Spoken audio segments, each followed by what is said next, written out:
പ്രിയപ്പെട്ടവരെ, എല്ലാവർക്കും സുഖമായിരിക്കുമല്ലോ. ഇന്ന് നമ്മൾ സംസാരിക്കാൻ പോകുന്നത് മറ്റേത് രാഷ്ട്രീയ പാർട്ടികളും കോൺഗ്രസ്സിലേക്ക് നോക്കി അസൂയപ്പെടുന്ന ഒരു കാരണമുണ്ട്, അല്ലെങ്കിൽ കാരണങ്ങളുണ്ട്. ഒരുപാട് സ്ട്രോങ് ആയിട്ടുള്ള യുവ നേതാക്കൾ കോൺഗ്രസ്സിലുണ്ട്.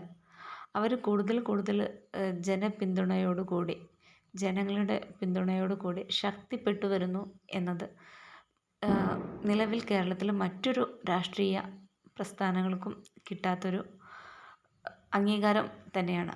അല്ലെങ്കിൽ ഒരുപക്ഷെ ഇടതിനെയും RSSനെയും BJPയും അല്ലെങ്കിൽ CJPയും ഒക്കെ ഭയപ്പെടുത്തുന്ന ഒരു കാര്യം കൂടിയാണ്. രാഹുലിനും ചാണ്ടി ഉമ്മനും ഷാഫി പറമ്പിലിനൊക്കെ കിട്ടുന്ന ജനപിന്തുണ എന്ന് പറയുന്നത്.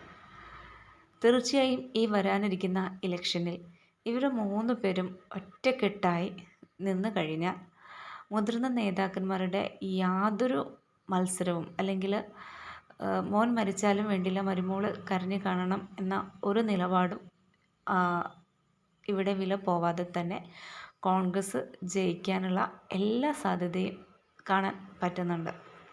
കാരണം ജനങ്ങൾ അത്രയേറെ ഇഷ്ടപ്പെടുന്നുണ്ട് ഷാഫി പറമ്പിലിനെയും രാഹുലിനെയും ചാണ്ടി ഉമ്മനെയും ഒക്കെ.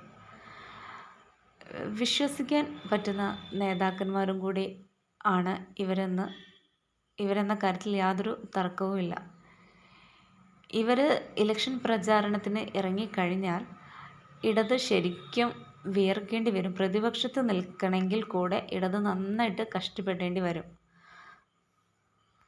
പ്രത്യേകിച്ച് ഉമ്മൻചാണ്ടിയൊക്കെ ഒരു പ്രചാരണ വിഷയം ആകുമ്പോൾ വീണ വിജയന് ചിരിക്കാനറിയാത്ത മുഖമാണ് നമ്മൾ നിരന്തരം കണ്ടുകൊണ്ടിരിക്കുന്നത്. അതും കൂടെ ഇവർ പ്രചാരണ വിഷയമാക്കി കഴിഞ്ഞാൽ ഒന്നും വേണ്ട, ഇവർ വെറുതെ ജനങ്ങളുടെ അടുത്ത് വന്നൊന്ന് ചിരിച്ചാൽ മാത്രം മതി ജനങ്ങൾ കോൺഗ്രസ്സിന് വോട്ട് ചെയ്യാൻ. Thank you.